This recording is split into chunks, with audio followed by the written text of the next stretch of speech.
சிலர் பல ஆண்டுகளாக ஒரே பிரச்சனையோடு வாழ்ந்து கொண்டிருக்கிறார்கள். மாற்றம் வராது என்று நினைக்கிறார்கள். இந்த மனிதனும் அப்படித்தான்.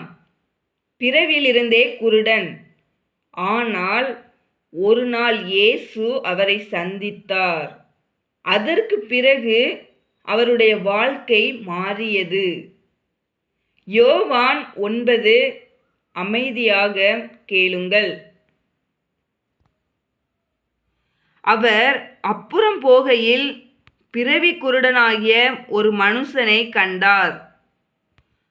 அப்பொழுது அவருடைய சீஷர்கள் அவரை நோக்கி, ரபி, இவன் குருடனாய் பிறந்தது யார் செய்த பாவம்? இவன் செய்த பாவமோ இவனை பெற்றவர்கள் செய்த பாவமோ என்று கேட்டார்கள். இயேசு பிரதியுத்தரமாக, அது இவன் செய்த பாவமும் அல்ல, இவனை பெற்றவர்கள் செய்த பாவமும் அல்ல.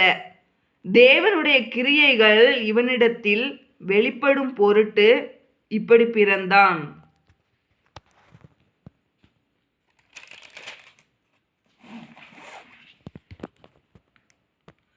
பகற்காலம் இருக்கும் மட்டும் நான் என்னை அனுப்பினவருடைய கிரியைகளை செய்ய வேண்டும். ஒருவனும் கிரியை செய்யக்கூடாத ராக்காலம் வருகிறது. நான் உலகத்தில் இருக்கையில் உலகத்திற்கு ஒளியாயிருக்கிறேன் என்றார். இவைகளை சொல்லி அவர் தரையிலே துப்பி உமிழ் நீரினால் சேறுண்டாக்கி அந்த சேற்றை குருடனுடைய கண்களின் மேல் பூசி, நீ போய் சீலோவாம் குளத்திலே கழுவு என்றார். சீலோவாம் என்பதற்கு அனுப்பப்பட்டவன் என்று அர்த்தமாம். அப்படியே அவன் போய் கழுவி பார்வையடைந்தவனாய் திரும்பி வந்தான். அப்பொழுது அயலகத்தாரும் அவன் குருடனாய் இருக்கையில் அவனை கண்டிருந்தவர்களும், இவன் உட்கார்ந்து பிச்சை கேட்டு கொண்டிருந்தவன் அல்லவா என்றார்கள். சிலர் அவன்தான் என்றார்கள். வேறு சிலர் அவனுடைய சாயலாய் இருக்கிறான் என்றார்கள். அவனோ, நான் தான் அவன் என்றான். அப்பொழுது அவர்கள் அவனை நோக்கி, உன் கண்கள் எப்படி திறக்கப்பட்டது என்றார்கள். அவன் பிரதியுத்தரமாக, இயேசு என்னப்பட்ட ஒருவர் சேறுண்டாக்கி என் கண்களின் மேல் பூசி, நீ போய் சீலோவாம் குளத்திலே கழுவு என்றார். அப்படியே நான் போய் கழுவி பார்வையடைந்தேன் என்றான். அப்பொழுது அவர்கள், அவர் எங்கே என்றார்கள். அவன், எனக்கு தெரியாது என்றான். குருடனாயிருந்த அவனை பரிசேயரிடத்துக்கு கொண்டு போனார்கள். இயேசு சேறுண்டாக்கி அவன் கண்களை திறந்த நாள் ஓய்வு நாளாய் இருந்தது. ஆகையால் பரிசேயரும் அவனை நோக்கி, நீ எப்படி பார்வையடைந்தாய் என்று மறுபடியும் கேட்டார்கள். அதற்கு அவன், அவர் என் கண்களின் மேல் சேற்றை பூசினார், நான் கழுவினேன், காண்கிறேன் என்றான். அப்பொழுது பரிசேயரில் சிலர், அந்த மனுஷன் ஓய்வு நாளை கைக்கொள்ளாததினால் அவன் தேவனிடத்திலிருந்து வந்தவன் அல்ல என்றார்கள். வேறு சிலர், பாவியாய் இருக்கிற மனுஷன் இப்படிப்பட்ட அற்புதங்களை எப்படி செய்வான் என்றார்கள்.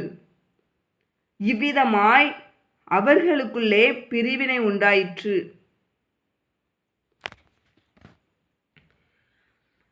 மறுபடியும் அவர்கள் குருடனை நோக்கி, உன் கண்களை திறந்தானே, அவனை குறித்து நீ என்ன சொல்லுகிறாய் என்றார்கள்.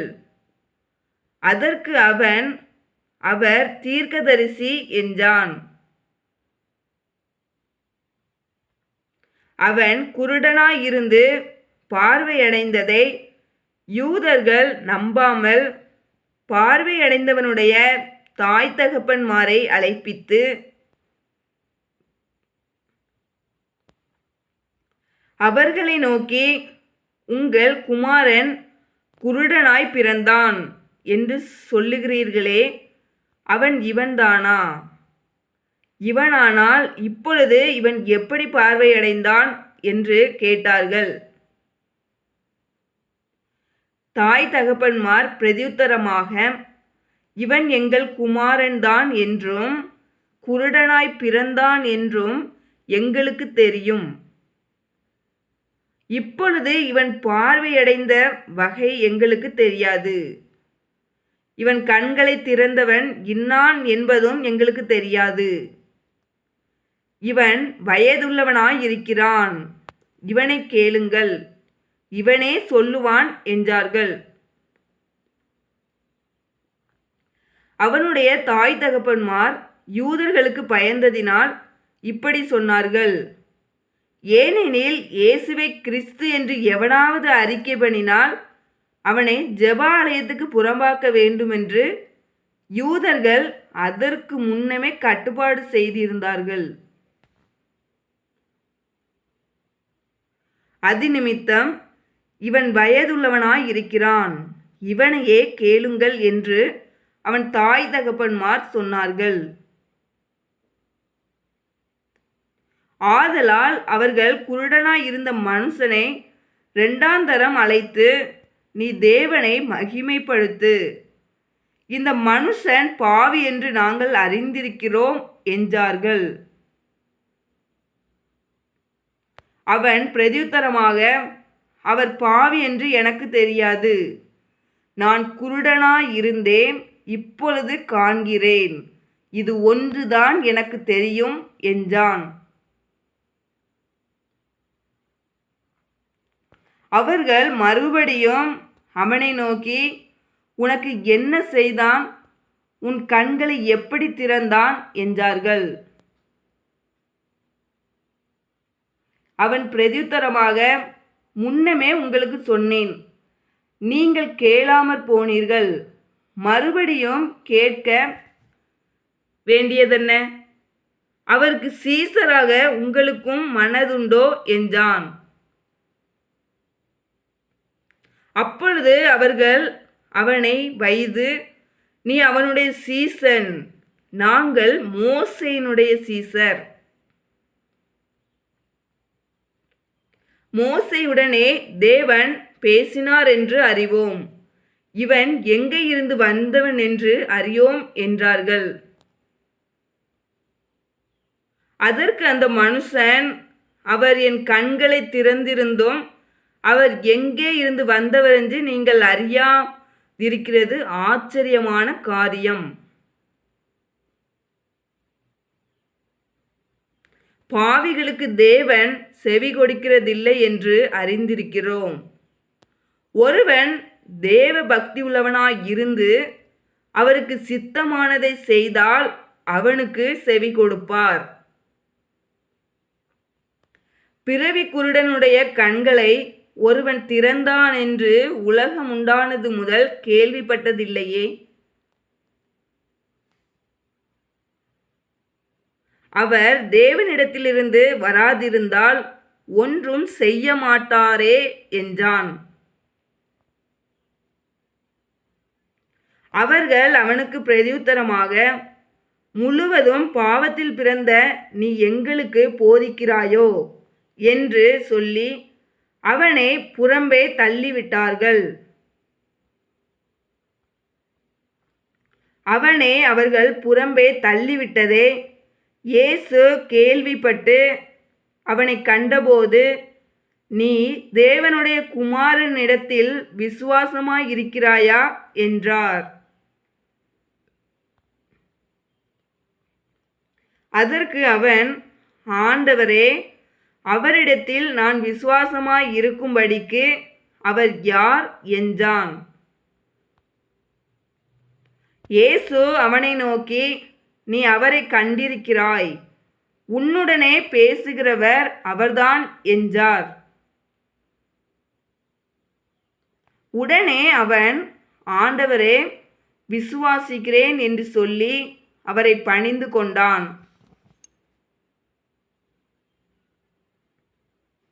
அப்பொழுது இயேசு, காணாதவர்கள் காணும்படியாகவும் காண்கிறவர்கள் குருடராகும்படியாகவும் நியாய தீர்ப்புக்கு நான் இந்த உலகத்தில் வந்தேன் என்றார்.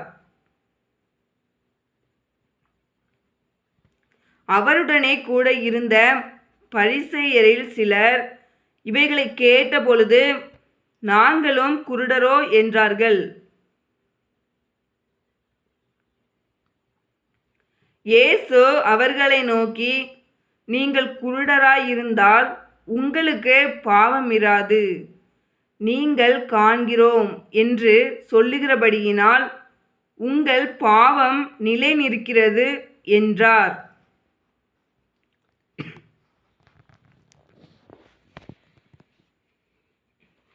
ஆமேன்.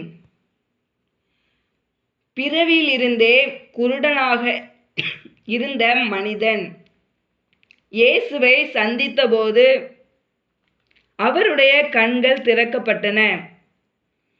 அவருடைய வாழ்க்கையும் மாறியது.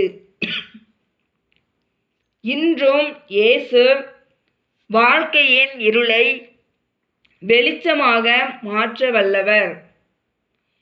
இந்த யோவான் 9 வாசிப்பு உங்கள் இதயத்தை தொட்டிருந்தால் ஐ கேன் see என்று கமெண்ட் செய்யுங்கள், லைக் செய்யுங்கள், ஷேர் செய்யுங்கள். ஜீவவார்த்தை சேனலை சப்ஸ்கிரைப் செய்யுங்கள். டெஸ்கிரிப்ஷனின் முதல் வரியில் இருக்கும் யோவான் 8 வாசிப்பின் லிங்கை தவறாமல் பாருங்கள். உங்கள் குடும்பத்தையும் உங்கள் வாழ்க்கையையும் தேவன் ஆசீர்வதிப்பாராக. நன்றி. மீண்டும் ஒரு வேதாகம வாசிப்பில் சந்திப்போம்.